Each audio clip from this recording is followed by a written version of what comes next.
Fala pessoal, beleza?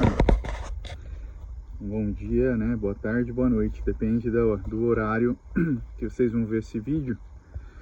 Então, eu resolvi gravar esse vídeo aqui. Vou me apresentar, né? Meu nome é Felipe, sou casado com a Juliana, tenho 3 filhos, a Helena, a Maria e o Francisco. E aí, o que eu vim contar aqui para vocês? Que a minha vida na igreja, ela começou seguindo a Juliana. Hoje eu estou um pouquinho mais solto para falar, eu até peço desculpa no primeiro vídeo, porque para mim tudo isso é muito novo, ter que falar com uma câmera.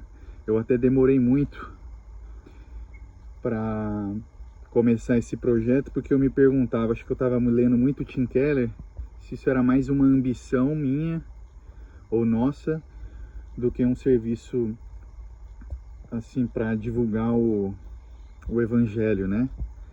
Se era uma coisa mesmo do meu coração ou se era uma má motivação. Mas não, Deus falou no meu coração que era para eu começar a falar e conversar sobre evangelho com vocês. Então, a minha vida na igreja, ela começou seguindo a Juliana, que converteu primeiro do que eu. E para alguns que não sabem, com a morte do Timóteo, né, o filho da Nair e do Jean, na época, a Nair e Jean me perguntaram para Juliana se eles poderiam fazer uma visita para nós, né? Logo recente do falecimento do Timóteo. E o meu primeiro pensamento foi, olha, talvez deve vir um processo aí, né? Eu acho que uma família vir conversar com a gente dessa forma, isso nunca aconteceu. E aí eu pensei, eles vão expor as dúvidas deles, né? Fazer alguns questionamentos. Mas não era isso. Graças a Deus, a visita não foi essa. Pelo contrário, né? Ali na época já era uma visita intencional deles. Eles sabiam que a Juliana estava sofrendo. E naquele primeiro dia em casa, hoje eu consigo entender que eles começaram um evangelismo ali, né? Com toda aquela dor, com todo aquele amor em Jesus e confiança, né? E eu me perguntava ali, ouvindo eles, né? E ouvindo a Juliana, da onde que eles tiram, né? Tanta força para suportar tamanha dor, né? Essa era a minha curiosidade, porque eu não pensava em Deus naquela época. Eu não podia entender, né? E aí a Juliana resolveu ir para a igreja. O contexto da época, nós vivíamos aparentemente bem, né? Era uma superficialidade, parecia que estava tudo bem, né? Então estávamos bem financeiramente, mas eu quase não dormia em casa, tinha muita briga no relacionamento. E aí eu fui na igreja, porque eu pensei, a Juliana deve estar em mais um pós-parto, puerpério, ela deve estar num processo aí de depressão e aí tá ficando maluca. E eu falei, vou lá na igreja para ouvir o que eles vão dizer para ela. E para vocês saberem que eu vim num contexto, né, a minha família toda é espírita, então, do Evangelho, né, de Allan Kardec, então por gerações. Então eu sempre tive muito preconceito. Não estou dizendo que todo mundo tem preconceito com crente, mas eu sempre tive esse preconceito dentro de mim de que crente era chato, que crente falava só de Deus, que crente, enfim. Então, assim, eu fui para a igreja, já logo no primeiro dia de manhã, eu já ia brigando dentro do carro da Juliana, que eu não queria ir para lá. E chegando lá, eu fui muito bem recebido lá, na Igreja Luz. E eu nem merecia isso, porque, para vocês entenderem como é que eu me portava, eu dormia, eu roncava, eu ficava de mau humor lá dentro. E aí a pregação, ela era dada, né? E aquilo não tinha significado nenhum para mim.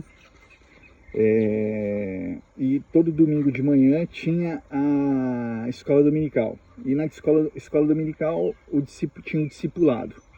E eu não entendia nada o que era isso, né? A dinâmica dentro de uma igreja. E aí eles me incluíram no discipulado, né? Que era o início do discipulado. Me incluíram nas atividades. Eu era do grupo do Hiromasa, até estou dando nomes aqui, porque são pessoas que foram importantes, são importantes na minha vida.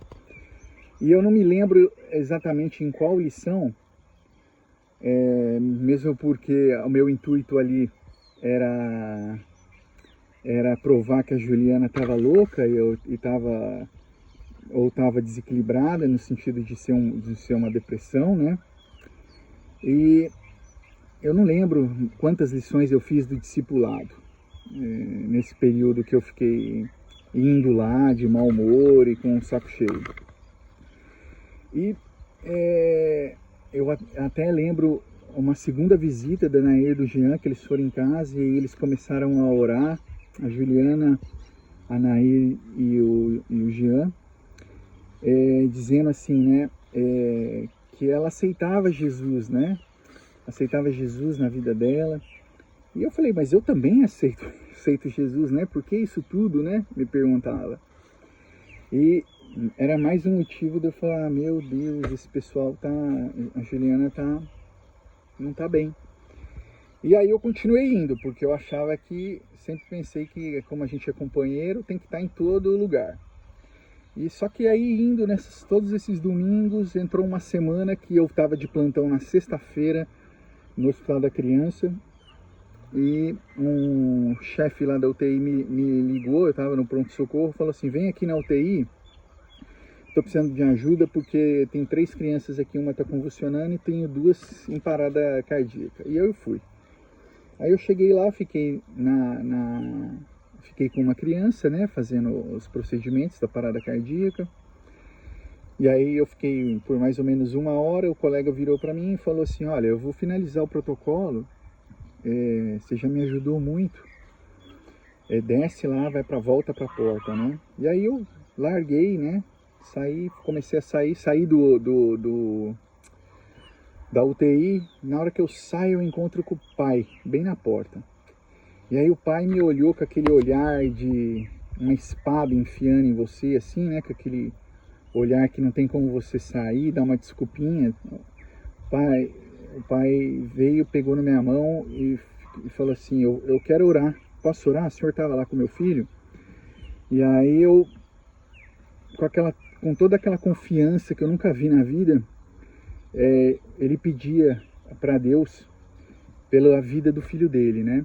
E eu já sabia o desfecho, só que eu não podia tirar aquela fé dele, aquela esperança dele, que eu nunca tinha visto antes. E aquilo lá me quebrou. Aquilo lá me quebrou por dentro. Eu fui embora, eu fiquei o plantão inteiro quebrado, mal, né? Eu cheguei em casa no sábado mal, fiquei o dia inteiro mal. E aí eu fui para a igreja quebrado, né? Assim, cansado, arrebentado aquela história. Eu engoli ela seco e eu não digeri aquilo. E eu continuava com o meu mau humor, continuava brigando e discutindo no carro para ir para a igreja. E aí foi dada a palavra, já ministrou a palavra, teve a pregação, ela não impactou em nada, foi como se fosse falado nada no meu coração, mas aí começou o discipulado. Eu fui para o discipulado, porque depois terminou a pregação, começou de novo o crescimento integral, que é o material que é usado lá.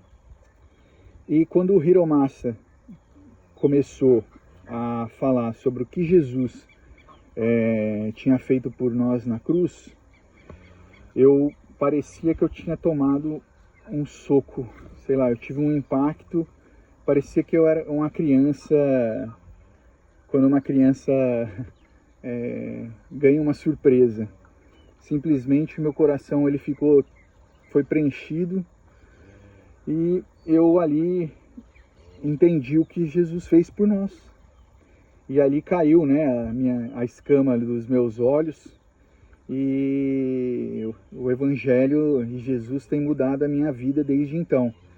Eu brinco que bem-vindo à realidade da vida, né? E eu quis dividir isso com vocês porque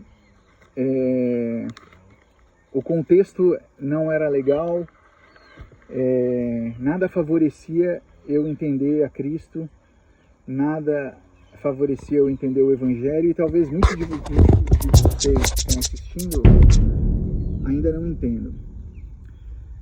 E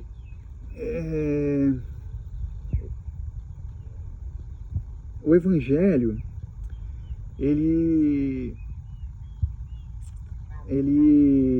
salva, ele cura, né? Ele liberta, ele adota, né? Por que ele faz, né, tudo isso? Porque Deus, né, Cristo, ele quer habitar dentro de nós.